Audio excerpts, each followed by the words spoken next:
তাহলে যে ঈশ্বর সকলের মঙ্গল করে, যে ঈশ্বর সকলের ভালো করে, সে যদি সকলার ভালো চাইতে পারে, মানুষ যদি তারও বদনাম করে। হ্যাঁ, আমি সংসারে দেখেছি অনেক অনেক ক্ষেত্রে অনেক বয়স্ক দাদু ঠাকুমারা রয়েছে, তারা জীবনে ভক্তিপথে যায় নাই, তারা ভগবানের নাম আশ্রয় করে নাই, ভগবানের নাম গ্রহণ করে নাই।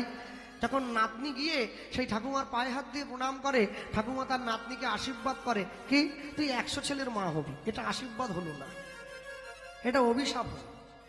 হ্যাঁ, একে আমি আশীর্বাদ বলি না। কেন? আরে একটা ছেলে নিয়ে পাচ্ছে না, পুরো পাড়া জ্বালিয়ে ছেড়ে দিচ্ছে, তুমি আশীর্বাদ করছো 100 ছেলের মা হবি। 100 ছেলের জন্ম দিয়ে কি হবে? জন্ম যদি দিতে হবে, একটা সন্তানের জন্ম দেবে রামের মতো, একটা সন্তানের জন্ম দেবে কৃষ্ণের মতো, একটা সন্তানের জন্ম দেবে চৈতন্য মহাপ্রভুর মতো, একটা সন্তানের জন্ম দেবে বিশ্বকবি রবীন্দ্রনাথের মতো, একটা সন্তানের জন্ম দেবে সুভাষচন্দ্র বসুর মতো। দেখবে একটা সন্তানই 100 সন্তানের কাজ করে দিচ্ছে। আর তুমি যদি এমন একটা সন্তানের জন্ম দাও যে সন্তানের জন্য তোমার দুর্নাম হয়, তোমার সুনাম হয় না, তাহলে বুঝবে তুমি যোগ্য পিতামাতা হতে পারো নাই। যোগ্য পিতামাতা হতে গেলে পিতামাতাকে যে অনেক কষ্ট সাধ্য করতে হয়, ঠিক তেমনি কলিযুগের মূর্খ তিতাবদগ্ধ জীবগুলোকে হরিনাম দিতে যাওয়ার সময় ভগবানকে অনেক কষ্ট করতে হয়েছে। আমি যার জন্য এতগুলো কথা ঘুরিয়ে বললাম, কারণ সোজা বলে দিলে তো বুঝবে না। আর চৈতন্য চরিতামৃতকার এক বাক্যে কথাটা উত্তর দিয়ে দিয়েছেন। কি বললেন? কৃষ্ণ কহে আমা ভজে মাগে বিষয় সুখ, অমৃত ছাড়ি বিষ মাগে এত বড় মূর্খ, আমি বিজ্ঞে সেই মূর্খে বিষয় কেন দিব, স্বচরণামৃত দিয়া তারে বিষয়ে ভুলাই। হরি বল, হরি বল। এই কথাটা বলার জন্য এতগুলো কথা বলে আসতে হবে। হ্যাঁ, আর গুরুদেব বলতেন ভালো বাংলা জানতে গেলে যেমন বাংলা ব্যাকরণটা জানতে হয়, ঠিক তেমনি ভালো কীর্তন গাইতে গেলে আগে নিতাই গৌরকে ভালো করে জানতে হয় বাবা, না হলে তুমি গাইতে পারবে না। তুমি অনেকটা মুখস্থ করলে, তুমি অনেকটা পড়াশোনা করলে, তুমি অনেক ভালো গান জানো, অনেক ভালো রবীন্দ্রসঙ্গীত গাও, নজরুল গীতি গাও, আধুনিক গান গাও, ক্লাসিক গান গাও, লাইভ ক্লাসিক গাও, পিওর ক্লাসিক গাও, ফোক গাও, পল্লী গীতি গাও, বাউল গাও, কিন্তু তুমি আমার নিতাই গৌরকে জানলে না, তোমার সব নষ্ট, সব বৃথায়, কোনো দাম নেই এর কোনো দাম নেই। জীবনের শেষে তুমি যখন দাঁড়িয়ে হিসেব করবে, তুমি দেখবে এর নিট ফলস্যের 0, এর অন্তঃসার 0, এর কোনো লাভ হলো না। কেন জানো? নিতাই গৌর তোমাকে যদি কৃপা না করে, তুমি কোনোদিন কীর্তনের আস্বাদন লাভ করেও করতে পারবে না। নিতাই গৌর তোমাকে যদি কৃপা না করে, যদি নিতাইয়ের করুণা হবে, ব্রজে রাধা কৃষ্ণ পাবে, ধরো নিতাইয়ের চরণ দুখানি। তাহলে এই জগতে কেউ যদি আসল জিনিসটা বুঝে নিতে চায়, আমরা আসরে দাঁড়িয়ে সবসময় কীর্তনের শুরুতে বলি, যিনি কীর্তন গায় তাকে বলি, দাদা একটু তত্ত্ব কথা বলবেন। এই যে কালকে রাধাপদ যেটু গাই, হ্যাঁ, ওরে তত্ত্ব তত্ত্ব মানুষে বলে, দাদা একটু তত্ত্ব কথা বলবেন। আসল তত্ত্ব কথাটা কি? আসল তত্ত্ব কথাটা হলো এটাই, যা আমার জীবনকে এই কষ্ট বিভীষিকাময় সংসার থেকে আরো অমৃতের পথে নিয়ে যাবে, তাকেই তত্ত্ব কথা বলে বলা। হ্যাঁ, আকাশের শোভা চাঁদ, চাঁদের শোভা তারা, বৃন্দাবনে কৃষ্ণ শোভা নদীয়াতে গোড়া, ঘাটের শোভা হাঁড়ি, গ্রামের শোভা বাড়ি, রাস্তার শোভা গাড়ি, মুসলমান ভাইদের শোভা তার বড় বড় দাড়ি। সব জিনিসের শোভা আছে একটা করে, তো আপনি পারলে চাললে এড়িয়ে যেতে পারেন না। হ্যাঁ, হিন্দু সনাতন ধর্মের বাঙালি সমাজ নিত্য নিত্য ভোগ করে কত সংসার জ্বালা, তবু ভুল করেও তারা একবার গলায় দেয় না আমার নিতাই গৌরের দেওয়া তুলসীর মালা। জীবনে তো সহজ নয়, জীবনকে সুন্দর করতে গেলে অনেকটা কষ্ট করতে হবে। গৌরাঙ্গ বলিতে হবে পুলক শরীর, হরি হরি বলিতে মোর নয়নে মোহিনীর।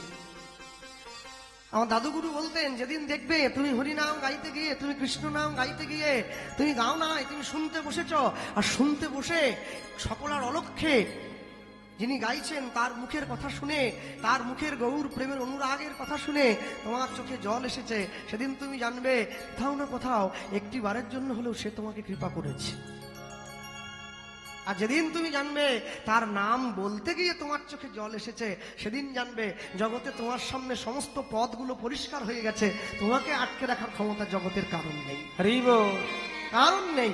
যে যতই পিছন থেকে তোমাকে টেনে ধরুক, যদি আসরের সবাই উঠে চলেও যায়, সবাই যদি ঘুমিয়েও পড়ে, তুমি যদি একা একাই গাইতে থাকো, তুমি জানবে কেউ না শুনলেও সে ঠিক কান খাড়া করে আছে, সে তোমার কথাটা শুনছে, আর সে যখন তোমায় কৃপা করবে, সেদিনকে এই সংসার তোমার কাছে তুচ্ছ বলে মনে হবে। হ্যাঁ, কেন বলুন তো? আমরা ভগবানের নাম গাই, কিন্তু ভগবানের প্রেম আমরা চাই না। ভগবানের প্রেম যদি চাইতে হয় তাহলে অন্তত একটা বার হলেও আমাকে নিতাই চাঁদের চরণটা ধরতে হবে। বৈষ্ণব মহাজন লিখতে গিয়ে লিখলেন, বলো আর কবে, বলো আর কবে, আর কবে নিতাই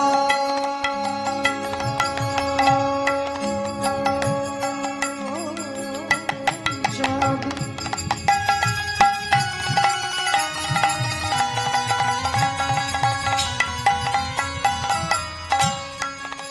আমায় করুণা করুণা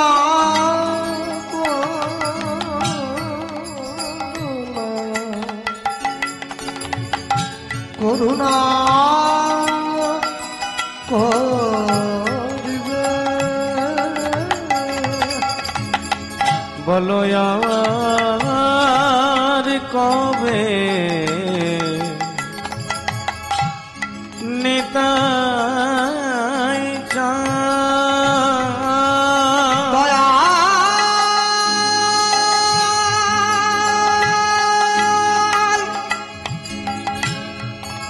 নিতাই আমার কোথায় গেল ভাইটা?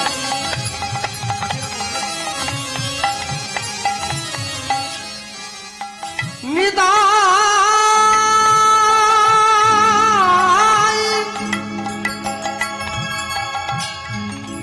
নিতাই আমার নিতাই নিতাই আমার নিতাই আমার নিতাই আমার,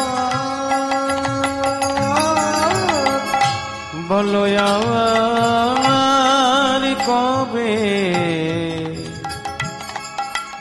নিতাই চাঁদ, ধরি নিতাই গৌর হরিব,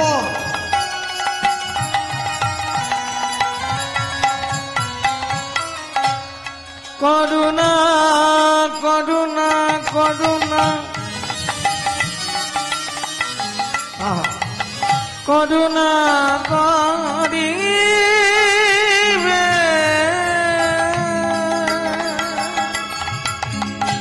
করুণা করিবে, করুণা করিবে, বলো সংসার বাসনা মোর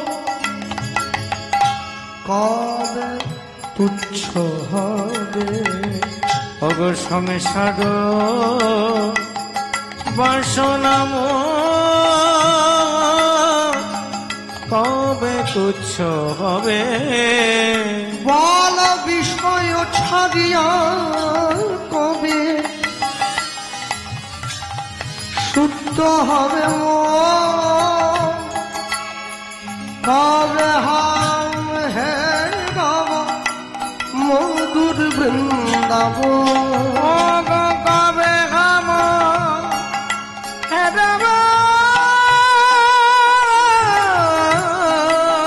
আহা মধুর বৃন্দাবন, বল কবে হাম হে রাম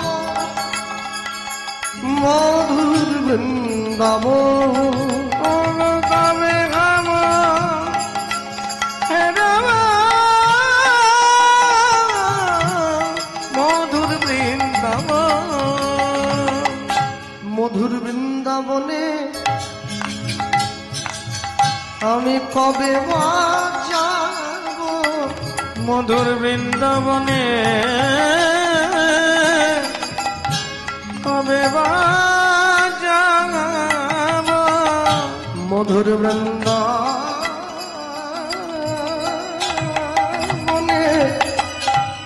আমি কবে বা যাব, মধুর বৃন্দাবনে আমি কবে বাজাব সেথা রাধা কৃষ্ণ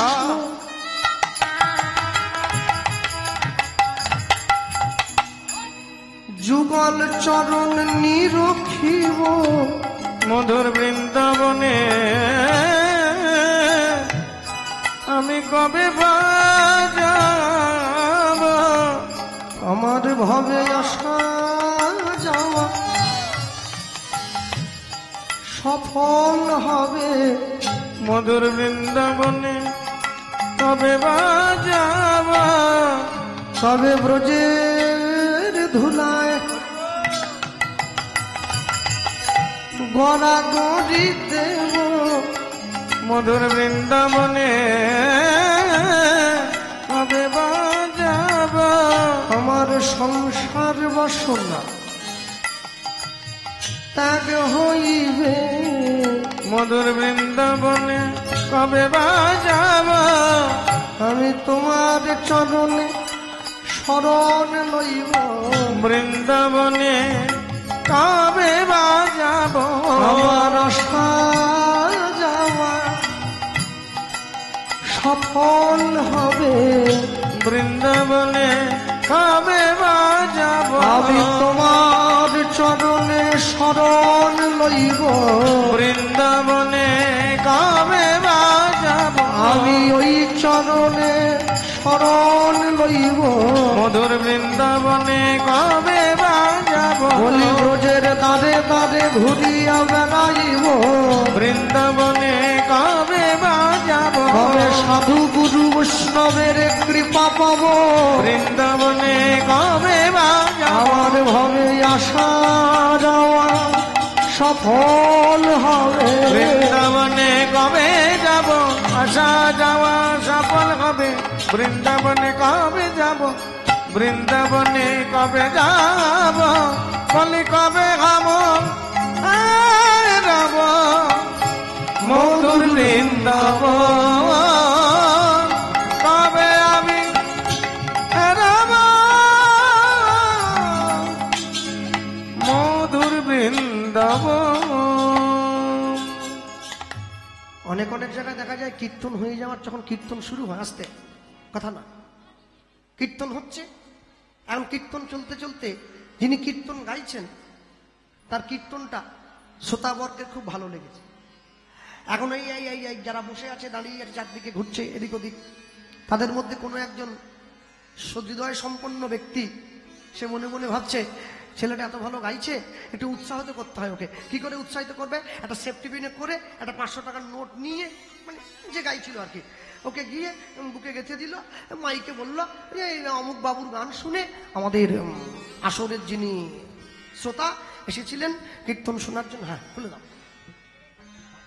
হ্যাঁ হ্যাঁ এত বড় সেটে দড়ি ফড়ি বাঁধলে হয় হ্যাঁ যিনি শ্রোতা ছিলেন তিনি এসেছেন আর তিনি সম্মুখে দাঁড়িয়ে ওনাকে 500 টাকা হ্যাঁ পুরস্কার কেউ দিয়েছে এখন যিনি গান গাইছিলেন তিনি আসলে দাঁড়িয়ে বলছেন বাবু তাহলে আমার গান কি আপনার ভালো লেগেছে বলে ভালো মানে ভীষণ আমি আরো বেশি দিতাম কিন্তু বাড়ির থেকে তো 500 টাকা এনেছিলাম তাই তোমায় 500 টাকা দিচ্ছি আর একটু বেশি আনলে বেশি করে দিয়ে দিতাম তো বলছে না না বেশি দিতে হবে না আমি বসে থাকবো আমি বাড়ি যাব না আমার গান যদি এত ভালো হয় তাহলে আপনি আপনার সম্পত্তির থেকে 5 কাঠা আমার নামে করে দেন 500 টাকা তো খুলেই নেবে যেটা দিয়েছিল উল্টে গাছে বেঁধে পিটাবে বলে বসতে দিলে আবার খেতে চায় হ্যাঁ কীর্তন গাইতে এসছে ভালো লেগেছে বলে পয়সা দিচ্ছি বলে 5 কাঠা সম্পত্তি দিয়ে দাও এই সম্পত্তি আমার ছেলে মেয়েকে দেবো ভাত দিক আর না দিক তোকে দেবো কেন রে হ্যাঁ তাহলে আপনারা কি ভাবলেন দক্ষিণ 24 পরগনার থেকে বৃন্দাবনে আমি কোনো কথা এমনি বলি না বৃন্দাবনে দক্ষিণ 24 পরগনার থেকে ছুটে গিয়ে ব্রজগোপীদের সামনে দাঁড়িয়ে বললেন তোমাদের রাধা গোবিন্দকে আমাদের বড় ভালো লেগেছে দিয়ে দাও আমরা ঝুলিতে করে বাড়ি নিয়ে যাবো চাইলে না দিয়ে দিল মামা বাড়ির আবদার নাকি হ্যাঁ কাউকে আরে যেটা ব্রহ্মাকে দেয়নি নারদকে দেয়নি এই দেবরাজ ইন্দ্রকে দেয়নি সেই প্রেম কলিযুগের জীবকে দিয়ে দেবে আপনারা ভাবলেন কি বলে এটা ভাবা মানেও তো অন্যায় কোনোদিন দেবে না কোনোদিন দেবে না চাইলেও দেবে না বৃন্দাবনে আমাদের কেশি ঘাটের কাছে। ব্রজ মায়েরা ভগবানকে যা ভালোবাসে না, সে বিরাট ব্যাপার, বিশাল ব্যাপার। আপনি চাইলেও দেবেন। আমাদের বাংলায় তো বর্তমানে ভক্তি শুধুমাত্র সর্বস্বতায় সে দাঁড়িয়েছে, নামে ভগবানকে ভক্তি করছে। বিরাট বড় বাড়ি তৈরি করেছে, বাড়ির সামনে টাইলস দিয়ে ভগবানের একটা ছবি চিপকে দিয়েছে। এমন প্রচন্ড ঝড় বৃষ্টি হলো, তুমি তোমার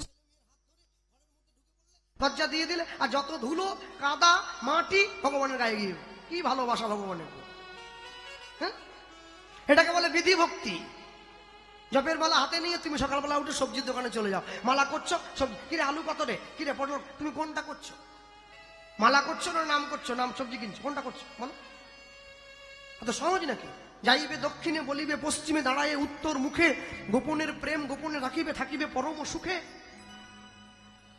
তুমি ভগবানকে চাইলে আর দিয়ে দিল। কৃষ্ণ মাধুর্যের আশ্চর্য এক বল, কৃষ্ণবাদী জীবগণে করয়ে চঞ্চল। স্বয়ং গোবিন্দ পর্যন্ত নিজের রূপ দেখে নিজে মোহিত হয়ে গেছে, ছুটে চলে গিয়ে রাধারানীর সম্মুখে দাঁড়িয়ে বলছে, রাধে, এত সুন্দর রূপের মানুষটাকে আমি দেখার জন্য ছুটে ধরতে গিয়েছিলাম, আর যে রূপের মানুষটাকে ধরতে গেলাম ওই দেয়ালের সঙ্গে মিলিয়ে গেল, আর আমার হাতটা টান দিয়ে ধরেছে বিশাখা সখী। বলছে, ওই মানুষটা নাকি তোমার কাছে আগে থেকে ধরা পড়ে আছে। তাহলে যে মানুষটা তোমার কাছে আগে থেকে ধরা পড়ে আছে, তুমি সেই মানুষটাকে আমাকে দিয়ে দাও, আমি চলে যাবো নিয়ে বাড়ি। রাধারানী বলছে, ওই মানুষটাকে নিতে গেলে তোমাকে আমার কাছে আসতে হবে। তাহলে স্বয়ং গোবিন্দ রাধারানীর কাছে ভিক্ষা চাইছে, তুমি আমাকে প্রেম দাও। আর আমরা কলিযুগের মূর্খ তিতাপদগ্ধ জীব, আমরা ভগবানকে ডাকি না, ভগবানকে ভালোবাসি না। আমি মনে মনে ভাবি, প্রেম আমি তো পেয়ে গেছি, আমার দরকার কি? মহাপ্রভু এসে সেই প্রেম আমাদের মাঝে বিলিয়ে দিয়েছেন। কেমন এসব জীব পাইবে উদ্ধার, বিষয় সুখেতে সবে মজেছে সংসার, বলিলেও কেহ নাহি লয় কৃষ্ণ নাম, নিরবধি করে শুধু আমিত্বের ব্যাখ্যান। বাড়ি আমার, গাড়ি আমার, টাকা আমার, ছেলে আমার, হ্যাঁ, এত সম্পত্তি আমার, আমি কোনোদিন চিন্তা করিনি সব যদি আমার, তবে আমি কার? জগতের সব থেকে বড় আশ্চর্য জিনিস, মানুষ যেদিন নিজেকে চিনতে পারবে। কেন জানো? বাড়ির যে ঘরে শোও সেই ঘরে বড় একটা আয়না আছে, আয়নায় নিজের মুখ দেখা যায়, নিজের দেহটা দেখা যায়। আচ্ছা, যদি কেউ আয়নার উপরে সুন্দর করে কালি লাগিয়ে দেয়, আর কি মুখ দেখা যাবে? তাহলে হৃদয় আয়নাটায় গোবিন্দের প্রতিচ্ছবি দেখা যায়, কিন্তু আমিত্ব কামনা বাসনার ময়লাটা এমন ভাবে লেগে আছে না, যে চাইলেও ভগবানের ছবিটা দেখা যায় না, চেষ্টা করে দেখার জন্য কিন্তু দেখতে পারে না, চাইলেও দেখা যায় না। তুমি যারে বর্ষাতে টানিবে, সে তোমার আরো পিছন দিকে টেনে নিয়ে চলে। তুমি টানতে চাও কিন্তু টানতে পারো না। ছোটকালে কবিতা পড়েছিলেন না, কুমোরপাড়ার গরুর গাড়ি, বোঝাই করা কলসি গাড়ি, গাড়ি চালায় বংশীবদন, সঙ্গে যায় ভাগ্নে মদন। তা কুমোরপাড়া কেন, পালপাড়া হবে না কেন, মন্ডলপাড়া হবে না কেন? যিনি লিখেছেন এত বোকা নয়, তিনি লিখেছেন, তিনি আমার মতো ছোট মাথার লোককে অনেক দূর পর্যন্ত চিন্তা করেছে। কুমোরের কাজ কি? কুমোরের কাজই হচ্ছে মাটির হাঁড়ি করা, তৈরি করা। জগতের সব থেকে বড় কুমোর কে? শ্রী ভগবান। এই যে মাটির তৈরি করেছিল, হ্যাঁ, কেউ একটু ফর্সা, কেউ একটু কালো, কেউ একটু লম্বা, কেউ একটু বেঠে, যার হাতে যখন যেরকম মাপ এসে সেরকম করে বানিয়ে দিয়েছে। কুমোরপাড়ার গরুর গাড়ি। গরুর গাড়ি কেন? বড় দামি টাটা সুমো নয় কেন, গরুর গাড়ি। গরু নিতাই গৌর প্রেমানন্দে হরিবোল হরিবোল হরিবোল।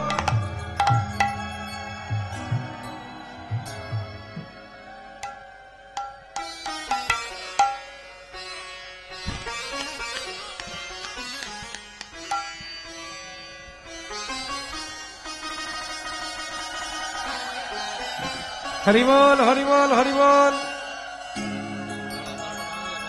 হ্যাঁ,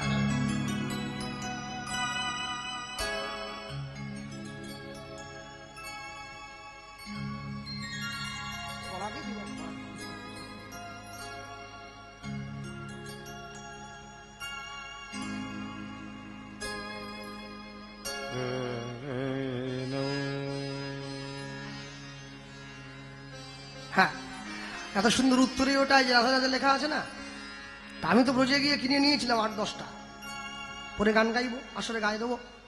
আর চিরঞ্জিতার ছেলেও দেখলাম গায়ে দিয়ে এসছে, রাধা রাধা লেখা আছে পাঞ্জাবিতে। তা একসঙ্গে 8-10টা ওড়না কিনে নিয়েছি, রাধা রাধা লেখা আছে সুন্দর। আর কিনে যখনই দোকান থেকে বাইরে বেরিয়েছি, একজন ব্রজের সাধুর সঙ্গে দেখা হয়েছিল। সঙ্গে সঙ্গে সে আমাকে বলছে, বাবা এই এটা কি কিনলে? আমি বললাম, কেন? এত সুন্দর রাধা রাধা লেখা আছে, ওড়নাটা কিনেছি, হ্যাঁ আসলে গায়ে দেবো, গায়ে দিয়ে গান গাইবো। বলে, আচ্ছা তুমি কি মনে ভাবো উত্তরীয় ওটা গায়ে দিয়ে তুমি গান গাওয়ার পরে যখন ওটা নোংরা হয়ে যাবে তুমি কাচবে না? হ্যাঁ, পরিষ্কার তো করতে হবে, না পরিষ্কার করলে হয় নাকি? কি করে পরিষ্কার করবে? কেন সার্ফ দিয়ে বালতিতে জলে ডুবিয়ে দেবো, তারপর থুপকে ধুয়ে নেবো? তুমি মনে ভাবো বাবা, যখন তুমি এটা সার্ফ দিয়ে জলের মধ্যে ডুবিয়ে থুপকা দেবে না, রাধা নাম লেখা জল তোমার পায়ে এসে পড়বে। কি করবো? বলে অবিলম্বে ফেরত দিয়ে দাও দোকানে। আর দোকানদার একসঙ্গে 10টা উত্তরীয় বিক্রি করেছে, ও বেটা ফেরত দিচ্ছে না, বলে না নেবো না। তা আমি বললাম যদি আপনি পয়সা আমাকে নাও দেন তবু আপনাকে ফেরত নিতে হবে, কেন সাধুর কথা অমান্য করা যাবে না। হ্যাঁ, খুব সাবধান। রাধে রাধে নাম লেখা চাদর, রাধে রাধে নাম লেখা জামা নিজেরাও পরবেন না, বাড়ির ছেলে মেয়েদের পরতে দেবেন না। রাধা নামের খুব পাওয়ার, বিরাট মহিমা আছে, খুব মহিমা, খুব সাবধান। আরে যেটা আমাকে দিয়েছে আজকে, এটা তো নিয়ে গিয়ে বাড়িতে রেখে দেবো, ব্যবহার করবো না, ভালোবেসে দিয়েছে। আমি বলতে গিয়ে বলবো, এটা বলতেছিলাম, যে জায়গাটা ছিলাম, তো নিয়ে গিয়ে যখন দাঁড় করিয়েছে, সঙ্গে সঙ্গে স্বয়ং গোবিন্দ গিয়ে পর্যন্ত হাত জোড়ে করে চাইলো। তাহলে গরুর গাড়ি কেন, বড় গাড়ি নয় কেন? বলে গরুর গাড়ি হচ্ছে একমাত্র গাড়ি যেটাতে দুজনের ইচ্ছা সমানভাবে ব্যবহার করা হয়। একটা যে গাড়িটা টেনে নিয়ে যায় সেই গরুটা, আর যে চালিয়ে নিয়ে যায় সেই লোকটা। তাহলে গরুকে দুটো গরু থাকে, একটা গরুর গাড়ি দুটো গরু থাকে না, দুটো গরু। দুটো গরু কে কে? একটা আমাদের কর্মফল, একটা আমাদের কর্ম। তাহলে মাতৃগর্ভ থেকে পৃথিবীতে আসার সময় এই কর্মফলের গাড়িটা ভর্তি করে আমরা আমাদের কর্মগুলো নিয়ে পৃথিবীতে এসেছি। পাইয়া মনুষ্য জন্ম, জীব যদি করে পশু কর্ম, পশুজনী হইবে নিশ্চয়। জন্মিয়া চরাচরে যে যেমন কর্ম করে, কর্ম অনুযায়ী ফল তারে লইতে হবে। এরপরে এই সেই সুন্দর কলমটা দিয়েছেন, বললেন গাড়ি চালায় বংশী বদন। বদন মানে হচ্ছে মুখ। তাহলে কার মুখে বাসি আছে? গাড়ি চালায় বংশী বদন, সঙ্গে যে যায় ভাগ্নে মদন। মদন মানে আমাদের দেহের যে কাম বা কামনা বাসনা আছে, তার অধিপতি দেবতার নাম হচ্ছে মদন, যার থেকে পুরো সৃষ্টি রক্ষা হচ্ছে। তাহলে তুমি যদি তোমার কামকে গোবিন্দচরণে অর্পণ করতে পারো, কাম কৃষ্ণ সেবার্পণে, ক্রোধ কৃষ্ণ দেশিজনে, লোভ সাধু সঙ্গে হরি কথা, তবে তুমি তোমার জীবনের উপযুক্ত দৃষ্টান্তমূলক কর্ম জগতে করতে পারবে। আর তবে তুমি তোমার সুন্দর কর্মটা করার পরে জগতের সবাই তোমাকে তাকিয়ে বলবে, যেদিন প্রথম তুমি এসেছিলে ভবে, তুমি কেঁদেছিলে হেসেছিল সবে, এমন জীবন তুমি করিবে গঠন, যেদিন মরণে হাসিবে তুমি কাঁদিবে ভুবন। এত সুন্দর জীবন তৈরি করা এত সহজ কথা নয়। জীবনের পথ বড় বাঁকা, গান আছে না, এই জীবনের পথ সোজা নয় বন্ধু, বড় বাঁকা বাঁকা বন্ধু। হ্যাঁ, সোজা নয়, জীবনের পথটা সোজা নয়। জীবনকে সুন্দর করে চালনা করতে গেলে তোমাকে এর জন্য অনেক পরিশ্রম করতে হয়। তাই বৈষ্ণব মহাজন লিখছে, তুমি যদি নিতাই চাঁদের অনুকম্পা না পাও, তুমি কি করবে? নিতাই চাঁদের তারা দাসের অনুদাস, তার পায়ে জড়িয়ে ধরো।